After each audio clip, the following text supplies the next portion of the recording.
This is Talk Business and Politics with Roby Brock.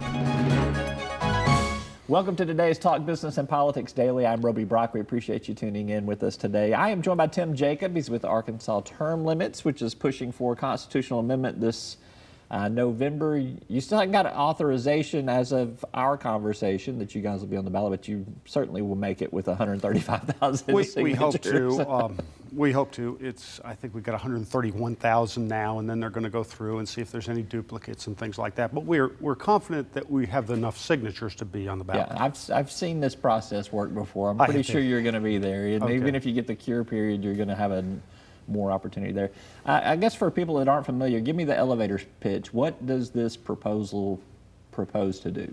Well, it proposes to take term limits back to where it was for 25 years in the state of Arkansas that has been approved by 2 landslide elections. But it does 3 other things, and that is we understand that there's going to be legislators on the ballot the same time this amendment allegedly is going to be on the ballot. And those legislators might be past that term, but if the voters vote them in, we certainly don't want to reject a voter's decision.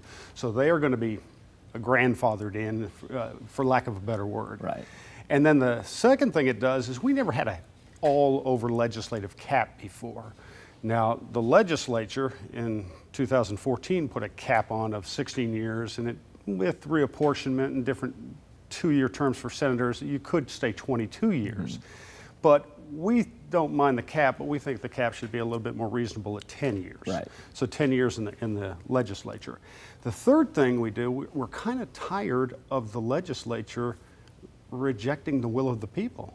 I mean, this wasn't a close election in 1992. This wasn't a close election in 2004 when they tried to double their terms.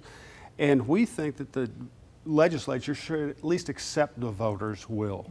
And so if the legislature wants to change term limits again, we think that they should be on an even playing field with citizens, and they should go the citizens amendment route, which is to get the ballot title approved by the AG and get signatures. Yeah, and so just to fill in a little bit of the blanks too, it's also caps 3 2-year House terms and 2 4-year Senate terms. Exactly, it goes back to what the original does. Right.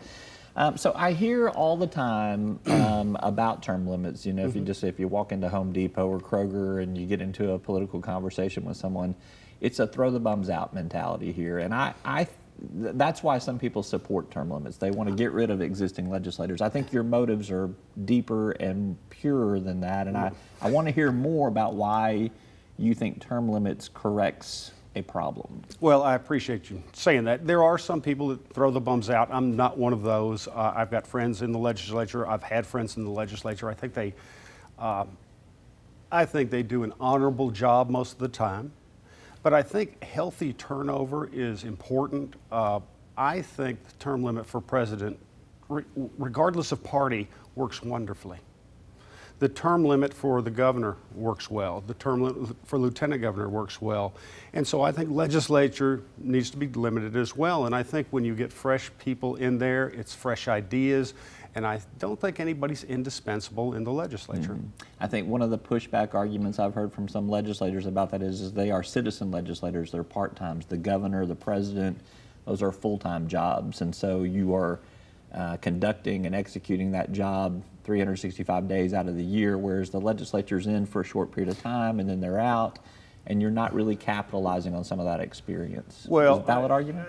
I don't think it is a valid argument. After 2014, it's not a part-time pay, because the pay has gone up quite a bit.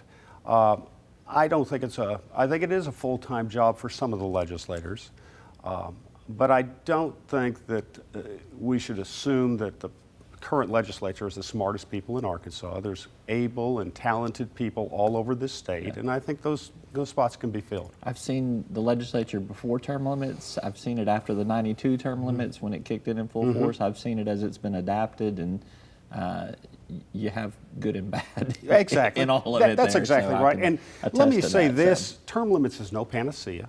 It's not going to solve every problem right away, but I think it's a vital first step in bringing back representative government in the state. Yeah. Are you worried about any legal challenges? You've got the retro fit on here in terms of it does count previous service minus what happens this election cycle. That could be a potential legal challenge. I really don't think that's a legal challenge. I do expect a legal challenge. What do you think they'll challenge you on? Whatever.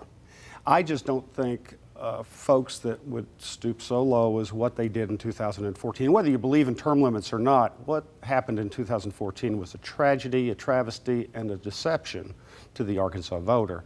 And I just don't think that, that we need to go that route anymore, and I think we need to respect voters more. In '92, there was actually a term limits provision in that law that passed that dealt with federal term limits There too. is, It was right. stricken a little bit later on through the legal process. In through the '94 courts. in the U.S. Supreme Court. Where do you stand on that today? Is that something that you feel like this is something you could push for? Is that going to have to come from the federal level? Is it, how do you cope with that? Because I think that's where a lot of voter sentiment is sometimes centered on wanting term limits in their congressional officials, not just a state legislator. I think that's true with the rank and file of both Democrats, Republicans, Independents. Everybody believes in congressional term limits too. Now it's going to be very hard to do that because of the Supreme Court decision in 1994, which Arkansas was the main case when that went up. Clarence Thomas's opinion on that was wonderful. We enjoyed that, but we lost 5-4, and it looks like the Congress itself is going to have to term limit themselves. I don't expect that anytime soon. I don't expect that anytime either, Tim. We did an article earlier this week. Thank you for participating in the interview on that. We talked about the potential turnover in the Arkansas legislature. And one of the arguments that came out, and it's a frequent one, is that it does, when you have that kind of turnover at the legislative level, it cedes more power to lobbyists, to state bureaucrats, people that have been in state government for a long time. How do you remedy that situation? I don't think that's true. Okay. Because if it was true, I've been involved in term limits for 25 years, kept kind of in tune with what other states are doing as well. Never in our history has a lobbyist organization supported real term limits. They've always fought us. And if they were going to gain power in this, do you think maybe one would jump ship and say, well, I want to gain power and I want to be, part of that term limits group? They always fight it, and you'll see it. You saw it in the 2004 election here. If you look at the financial reports, every major lobbyist was against us. Every major bureaucratic organization was against us. That'll happen this time too. Never, and I'm not using the word never flippantly, never has a lobbyist organization financially supported real term limits. Maybe they were just being nice to their friends in the legislature, Yeah. Tim. We'll see. Yeah. So, all right, he's Tim Jacob with Arkansas Term Limits. Good to see you. Thank you so much. Thank you for coming in. All right, and Appreciate it. we'll keep posted on what happens, and I Please have a do. feeling we'll have some more conversations going I would forward. love to do it. All right, thank you. That's all for today's Talk Business and Politics Daily. I'm Roby Brock. Thanks for tuning in. We'll see you next time. Each day, the promise of our nation begins again. Arkansas and America, moving forward. I help make that promise a reality. It's not for everyone, but people everywhere depend on us. Oh, I love you too, sweetie. Trucking delivers, or everything stops. And that's what drives me. I did. Arkansas Electric Cooperative Corporation provides electric energy across 2/3 of Arkansas. This is an exciting time in our energy history, with incredible progress being made in renewable energy and storage technologies. As our energy portfolio continues to diversify, we'll maintain an all-the-above strategy to provide reliable and affordable electricity. Ever since the first light bulbs were placed in our members' homes, the electric cooperatives have been the solutions provider for our members, and we want to continue that well into the future.